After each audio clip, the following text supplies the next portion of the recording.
entrepreneur that now funded and became investors in my company, where we raised $90,000 in like 6 weeks. And so, like, again, just going back to that Dr. King narrative, as far as like, even though they may cut off all your streams of like, you know, getting to that next step, but like, how can you be resourceful and again use your network in order to kind of move forward? So I think those are like some of the motivating things that Dr. King has done for me, to be honest. Yeah, and I can definitely see where that would go, and how that can definitely be something that would impact you and impact others that are listening and things of that nature. What advice do you give to other entrepreneurs? Like I said, I met you at the different conferences and everything, so I know that sometimes people come to you that are entrepreneurs themselves. So what advice do you give to other young entrepreneurs? Because you're a relatively young entrepreneur. If you want to state your age, you can, but you don't have to. But I know that you're a relatively young entrepreneur. Yeah, I mean, it depends on what angle you're looking at it at, right? Because, like, in the tech space, it's seen as, like, you know, early 20s, fresh out of college, like, that's the young and buzzing entrepreneur. But, you know, I do have some corporate experience in, like, that whole international deal. But I did just celebrate my birthday on Friday, this past Friday, so I just turned 30. So I guess that's, you know, still relatively young. Thank you. It was amazing. I feel really good about 30. I think I just, you know, I think some of the things that I struggled with earlier on was feeling like I needed to have so much, you know, in order to move forward. But, you know, like a lot of times we have so much already that we can use, and we can already be resourceful. So I would just like tell anybody to be resourceful, believe in yourself, and just keep pushing. Mm-hmm. Like a lot of times I've seen founders or entrepreneurs stop right before they were about to have that big break, and it's just because they stopped believing in themselves. And so, like, you know, you just got to have faith. You know, and a lot of my, you know, upbringing is spiritually led. So I think I'm a bit different than the average individual. But if you do have that core essence that tells you that God is a part of your life, I think you use that. And, you know, I feel like our lives are already, you know, aligned. It's just like doing the right things that, you know, align with whatever that path is. So that's kind of what I would tell them. And Dr. Noni, I know for a fact, because seeing you around and everything, that spiritual connection is also very important to the way that you direct Sya Academy, because you definitely are tied to the motherland, but you also make it sure that people understand the spiritual aspect of even the motherland and some of the connections to the motherland from a spiritual aspect. And I also know that you tied into even like our things, even with electronics and technology. Well, while you are a big supporter of technology, you also, I know for a fact, have had conversations, and even Desmond might be interested in hearing some of this, as to the ties between the old form of technology, like drumming, and to the new forms of technology, like the cell phone, because I do know that you explore a lot of that whole connection and how they, you know, the cell phone is just gets a new version of the talking drum. That's exactly what it is. I think that we do need to understand and appreciate the traditional spiritual systems of the continent, because a lot of those are infused in the Black church, you know, and the way we worship today. And so, you know, we also practice in our school, because we have people from all spiritual systems. We have a general meditation time where we have the kids just focus on that. But then we also, I've had them, you know, we teach the drumming. Spiritually, like I said, we meditate. We focus on some of the principles of Kwanzaa, and especially the one of self-determination and who are you, what has the Creator brought you here for, and what are the talents that you have. And so to encourage your children to understand that they too have to have a vision for their life, and without it, you're gonna mess up. You gotta know what you want to do. But we also, like I said, we have our drum classes, and we have made sure that the children understand the connectiveness of the drum. That was the first messenger. People could drum and send a message across to from one village to another. When the guests arrived, they already knew who was coming, what they were there for, and all of that through the message of the drum. We also, in our and our practices were very in tune to, practicing our rites of passage, what we do, and then we also naming ceremonies, and which also affirmed people's destinies or encouraged them to understand that they had their own destiny. And so we're not just rugged individualism, but we practice, community and the individual within the community, whatever. I don't know what else to say. We have robotics here. We do have computers here. I've had in the past people teach the children how to build computers. But I'm really interested in what you're doing because I love the idea of how you sat with your friends and figured out a way to address a problem. And I think that we don't do enough of that. We have a lot of problems in our community, and we don't understand how can we fight against or create a space where we can address those issues. I told the children, with one of the things that they're going to have to face in their generation is China and all of these other countries, these third world countries have now told us that they were no longer going to accept the trash that we were sending to their country. We can't get rid of our trash, all of our trash. So we're sending it to their countries. And when I went to Sierra Leone, I was absolutely astonished at the amount of garbage that was there.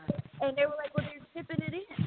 And we're taking England's garbage and France's garbage and Germany's garbage and, all of this garbage.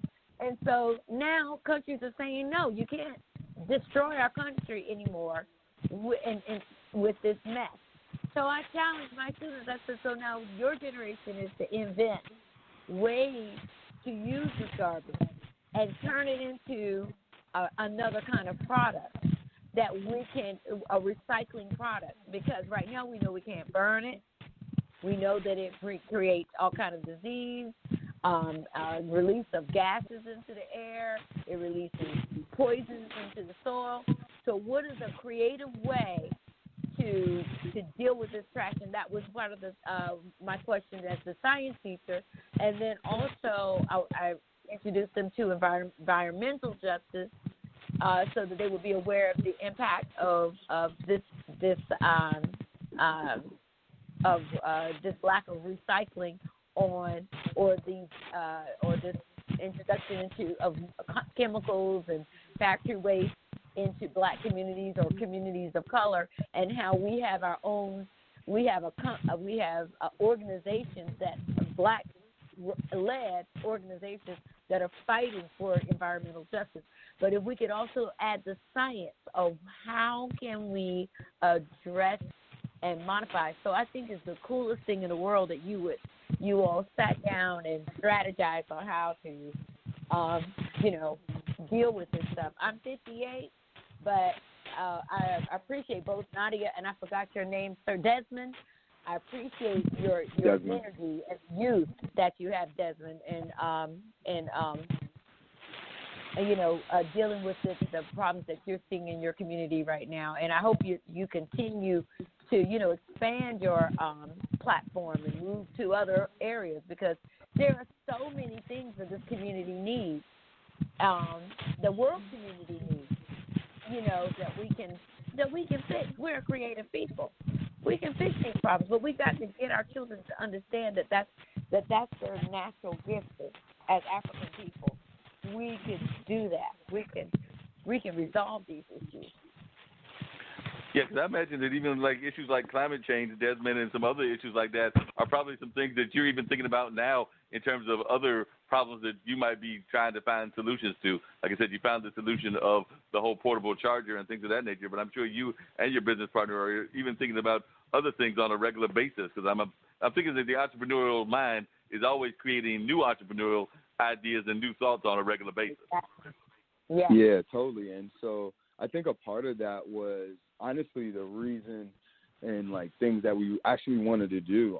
I am like first generation American, so my family's from Jamaica, and then my co-founder, his family's from Ghana, right? So we've always had that, that I guess that chip of just like wanting to figure something out, impacting our communities. Like, I still go to Jamaica now where, my aunt lives in an area where hot water is a luxury, right? Like, we're still, and we live in America where, like, that's just, like, common, right? And it's just, like, you go to these countries. So I think for me and him, actually, we're already doing some certain initiatives, and I think a lot of it starts with the youth and just building up what they have, because I feel like there's a lot of opportunity for innovation, but a lot of it is just because of being resource constricted and just not having the tools of just, like, going online and figuring this out, or, like, having the tools to, like, be in a robotics class and, like, figure something out. So I think that's definitely something that I want to do. And I honestly, that was, like, one of the first companies I started was something that was going to be more impacted in the like a third world country. But I think I needed some capital, right? Capital meaning, like, capital to really have some, huge, like, impact and do things and make changes. So I definitely think, like, one of the things that we want to do is, like, obviously sell our company. So I'm definitely going to use some of that to do what I want to do in life, which is, create a better environment for my people, to be honest. Because one of the things that I've always been fascinated by is I went to, probably need to go see him again because it's about that time, but I went to my buddy Boyd that runs Choice Cuts, which is a barbershop across from the Marriott in downtown Durham, and he had a gentleman there that was from one of the, has ties to one of the African countries, but apparently they are inviting more of us to come into, like, some of the foreign countries, like on the motherland and everything. But I don't think a lot of our people know this, that a lot of these countries are welcoming us, because a lot of times we're given this narrative that, there's conflict between the African population and the African American population. You just said that your partner is from a country that is definitely considered like a third Ghana, which is one of the African countries, and you're from the Caribbean and everything. And a lot of times we oftentimes have this narrative that these countries are against us and everything. It's kind of that whole divide and conquer narrative that a lot of people try to put out there. But what the gentleman was telling me, and I think he might have even been from Ghana, was that a lot of or either Ghana or Guyana, was a lot of these countries are actually inviting Americans to come in and invest and even buy land in these countries and everything, because they want us to come back to the motherland.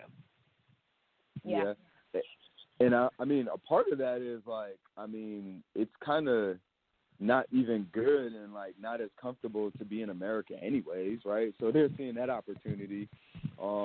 And so they see the opportunity to, bridge the gap between, like, what we call African Americans and coming back to, again, the motherland. I think that's a huge opportunity. And honestly, I do a lot of, like, global research, and I think that, if these countries continue to do that, and it kind of went back to the point of, like, we're not going to take the garbage anymore, but there's just going to be so much, like, global innovation that America just won't be what it is. Because even what I see is, like, we're not even the front runners in innovation anymore. Honestly, I think we're, like, third or fourth in my, concept. I feel like China, India, Africa, and then America, when you talk about, like, true changes, huge innovation.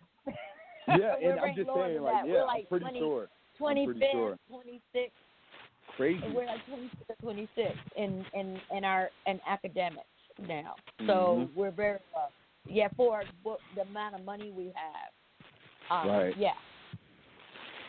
And I think that we ranked even lower than that in some categories. I think you said, I want to say that there was something I read where we were ranked like 45th. I don't remember what the category was, but it was like, there's several hundred countries, and 45th is kind of down there. So, it might not be all the way toward the back end, but it ain't at the top either. And I don't remember the category, but I know that there were a couple of categories of world engagement that we were ranked definitely in the 40s and the 50s. So, we talk about being a world leader, and I'm not saying we're not a world leader, but there are definitely some categories that we are slipping and sliding drastically.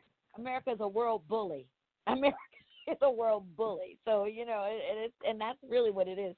And this is the reason why with the curriculum, I told my children, I said, listen, can you imagine what knowledge you would have to have in order to melt a rock? So literally, African people were building these, were melting magnetite. They were melting ore